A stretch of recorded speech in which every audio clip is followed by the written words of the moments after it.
भारत देश में आज एक टोकनाइजेशन बिल लाने की आवश्यकता है। सर, जैसे यूपीआई ने डिजिटल पेमेंट्स को एक प्रकार से इंक्लूसिव बना दिया। आज रेडी पटरी वाला, सब्जी वाला, रिक्शा वाला सब यूपीआई के माध्यम से पेमेंट लेते हैं, देते हैं। ठीक उसी तरह इन्वेस्टमेंट और एसेट ओनरशिप को हमें इंक्लूसिव बनाने के लिए टोकनाइजेशन का एक कानून इस देश में लाना पड़ेगा।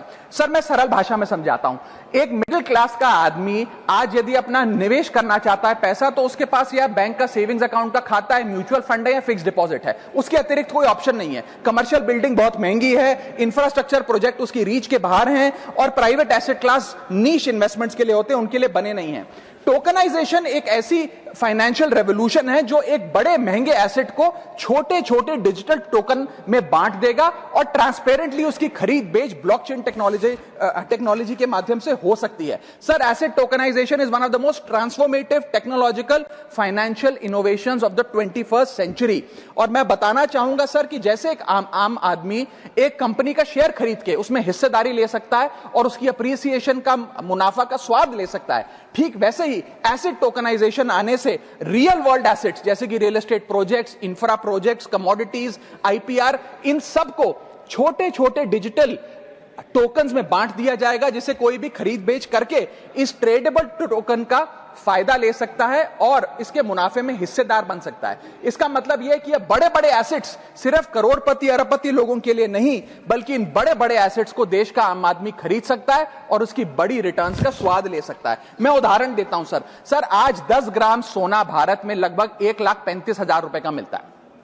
आप यदि किसी दुकान में जाकर कहिए कि भाई मेरे पास 1,35,000 रुपए तो है नहीं 10 ग्राम सोना खरीदने के लिए, आप मुझे 500 रुपए का सोना दे दो, तो शायद आप 500 रुपए का सोना नहीं खरीद सकते। लेकिन जब से गोल्ड ईटीएफ आया, डिजिटल गोल्ड आया, आप 500 रुपए का गोल्ड खरीद पाएंगे इलेक्ट्रॉनिकली, डिजिटली। ठीक वैसे ही आप एसेट्स को अगर डिजिटाइज करेंगे, इन टोकन्स के माध्यम से आप इन एसेट्स की हिस्सेदारी पा सकते हैं। सर, मैं समाप्त कर रहा हूं, मुझे एक मिनट ही लगेगा बस।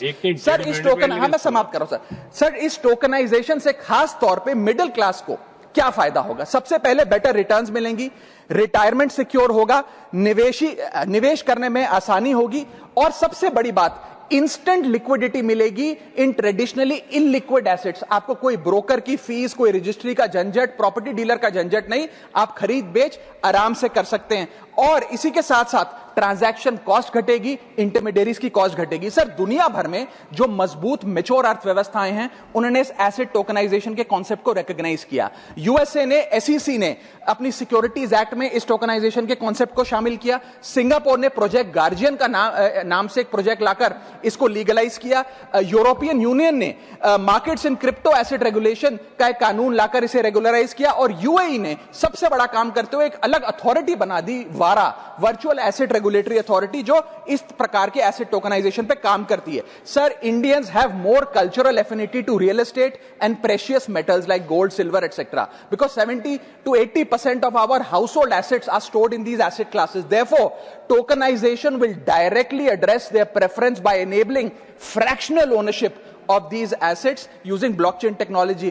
अंत में मैं बस इतना कहना चाहूंगा सर कि इंडिया को अपनी एसेट टोकनाइजेशन की एक bespoke लेजिस्लेशन की जरूरत है और एक रेगुलेटरी सैंडबॉक्स की जरूरत है। इसके चलते इन्वेस्टमेंट और ओनरशिप कॉमन मैन के लिए, आम आदमी के लिए सही मायने में इंक्लूसिव बनेगी। और अगर भारत में रेगुलेटरी क्लैरिटी आ जाती है एसेट टोकनाइजेशन कानून के माध्यम से, तो global capital Singapore, UAE, Hong Kong और यूएस जाने की बजाय भारत में आएगी और भारत में निवेश होगा। So there is an urgent need for an asset tokenization bill in this country. Thank you sir.